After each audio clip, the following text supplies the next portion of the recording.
எல்லோருக்கும் வணக்கம். இன்றைய நாள் உங்களுக்கு நல்ல நாளாக அமையட்டும். ஓம் ஓம் வராகி, ஜெய் ஜெய் வராகி. அனைவருக்கும் இனிய பொங்கல் திருநாள் நல்வாழ்த்துக்கள். இந்த தை பொங்கல்லேருந்து உங்க வாழ்க்கையில நல்ல நல்ல மாற்றங்களும் சந்தோஷங்களும் பொங்கி வர வேண்டும் என்று எல்லாம் வல்ல அன்னையை பிரார்த்திக்கிறேன்.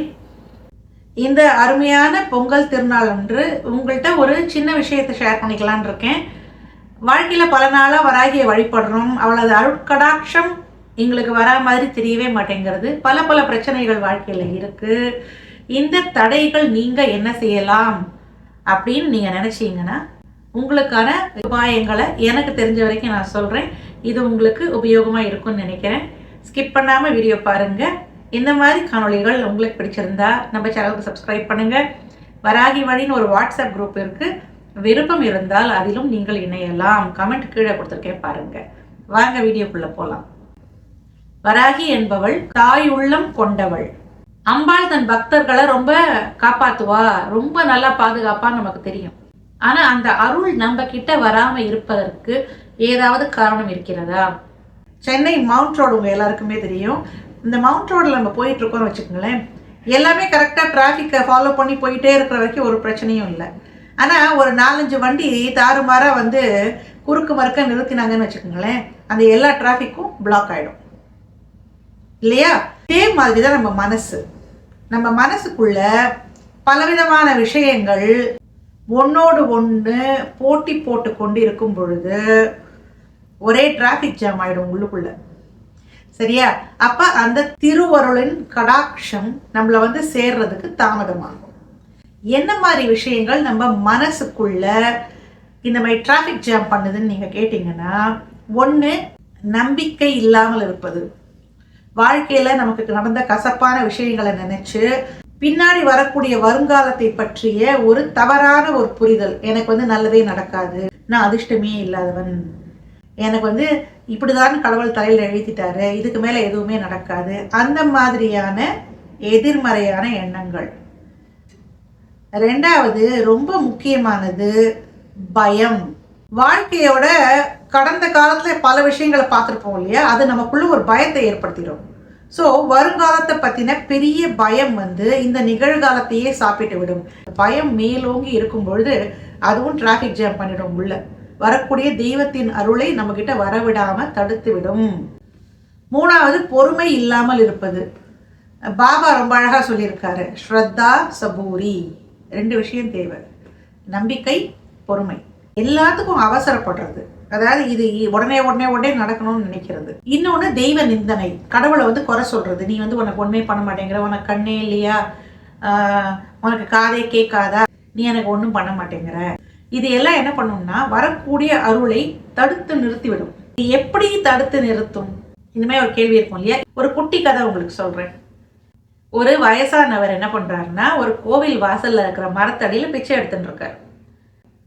உள்ள இருக்கக்கூடிய விக்கிரகம் வந்து மகாலட்சுமி. அந்த மகாலட்சுமி தாயாரை பார்க்கறதுக்கு உருப்பட்ட கும்பல் வருது.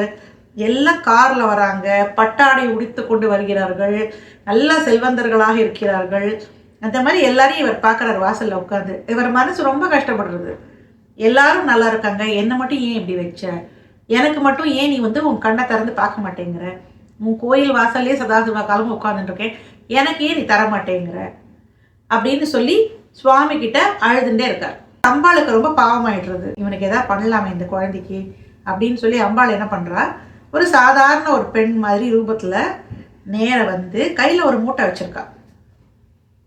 அந்த மூட்டை ஃபுல்லாக தங்க காசுகள். அதை எடுத்து அம்பாள் வரா. இந்த ஆள்கிட்ட வந்து நிற்கிறா, பெரியவரே பெரியவரேன்னு கூப்பிடுறா. ஆனால் இந்த மனிதரோட மனம் ஃபுல்லாக எப்படி இருக்குது, யார் கோயிலுக்கு வரா, யார் போகிறா, என்ன கார் வச்சுருக்காங்க, யார் என்ன மாதிரி ட்ரெஸ் போட்டிருக்காங்க, பக்கத்தில் இருக்கிறவனுக்கு எவ்வளோ பிச்சை போட்டாங்க, நமக்கு எவ்வளோ போட்டாங்க. ஓகே, அப்புறம் இதெல்லாம் பார்த்துட்டு திருப்பி கடவுளை திட்டுறது. எல்லாருக்கும் கார் கொடுத்துருக்க, பங்களா கொடுத்துருக்க, அவனுக்கு வந்து 500 ரூபா போட்டிருக்காங்க பிச்சை, எனக்கு வந்து 100 ரூபா தான் போட்டிருக்காங்கன்னு சொல்லி அவருடைய அந்த முழு கவனமும் இந்த மாதிரி விஷயங்கள்ல இருந்ததே தவிர பக்கத்தில் வந்து நிற்கிற பொண்ணுக்கிட்ட என்ன பேசுகிறான்னு கூட அவர் கவனிக்கல. அவள் வந்து கூப்பிட்டு சொல்கிறா, வச்சுக்கோங்க இந்த மூட்டையை வச்சுக்கோங்க உங்களுக்கு தான் சொல்கிறா. அவர் காதில் அது விழவே இல்லை. ஏன்னா அந்த மூட்டையை பார்த்தா அப்படியே தங்கம் மாதிரி ஒன்றும் தெரியல, ஏதோ ஒரு துணி மூட்டைக்குள்ளே இருக்குது கோல்டு. அது அவர் கண்ணுக்கு தெரியவில்லை. அவர் என்ன பண்ணுறாரு, ரொம்ப கடுப்பாகி இந்த பொண்ணை டிஸ்டர்ப் பண்ணிகிட்டே இருக்குன்னு சொல்லி காலால் அந்த மூட்டையை ஓங்கி உதச்சிடுறாரு. அந்த மூட்டை ஒரு மூலையில் போய் விழுந்துடுறது. அம்பாள் சிரிக்கிறார். என்னடா அது, உனக்கு அனுகிரகம் பண்ணணும்னு வந்தால் அந்த அனுகிரகம் உனக்கு வரதுக்கு நீயே தடையாக இருக்கியேன்னு சொல்லி சிரிச்சுட்டு திருப்பி போய்ட்றா. நம்ம வாழ்க்கையில் பல கசப்பான விஷயங்கள் நம்மளோட அந்த சிந்தனையே மாற்றி விடுகிறது. எதை பார்த்தாலுமே ஒரு வெறுப்பு, ஒரு எரிச்சல், ஒரு கசப்பான ஒரு அணுகுமுறை, இது எல்லாமே நமக்குள்ளே வரும்பொழுது அந்த தெய்வ அனுகிரகங்கிறது வரும்பொழுது நம்ம கண்ணுக்கு தெரியாது.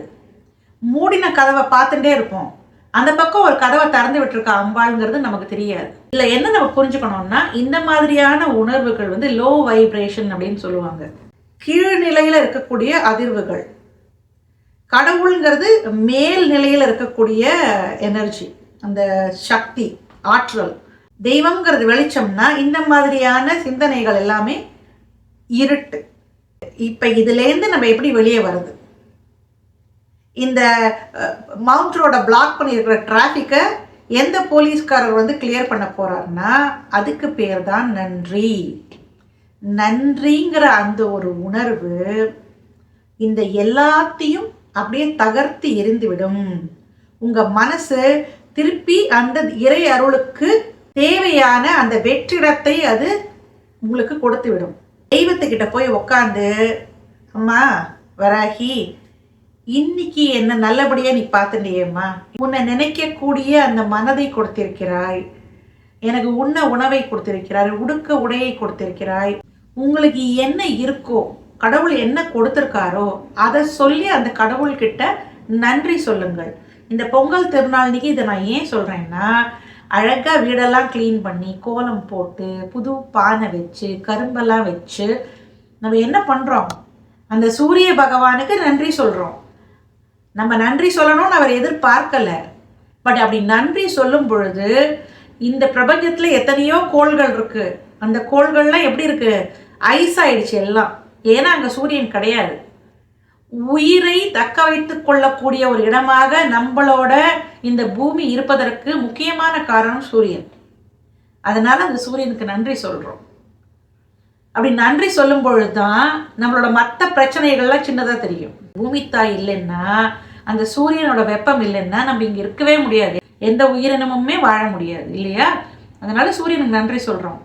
அதே போல 5 அறிவு இருக்கக்கூடிய மாடு, அதுக்கு நன்றி சொல்றோம். ஏன்னா உழவர்களுக்கு, விவசாயம் செய்யக்கூடியவர்களுக்கு மிக முக்கியமான ஒரு தோழனாக இருக்கக்கூடியது மாடு.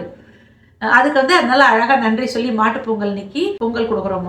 முதல் மரியாதை பண்ணுறோம். நம்ம எவ்வளோ உன்னதமான கருத்துக்கள் நம்ம பெரியவங்க கொடுத்துருக்காங்க பாருங்க. அந்த நன்றி சொல்லும் பொழுது தான் நம்ம வாழ்க்கையில் எத்தனை அனுகிரகங்கள் நமக்கு இருக்குன்னு புரியும். அதை நினச்சி நம்ம மனசு நெகிழும் பொழுது பயம்ங்கிறது நம்மளை விட்டு நகர்ந்துடும். கொஞ்சம் உடனே ஃபுல்லாக எல்லாம் போகணும்னு சொல்ல, கொஞ்ச நேரமாவது நமக்கு ஸ்திரமான ஒரு மனம் கிடைக்கும். இந்த குழப்பங்கள்லேருந்து ஒரு விடுபடுவோம்.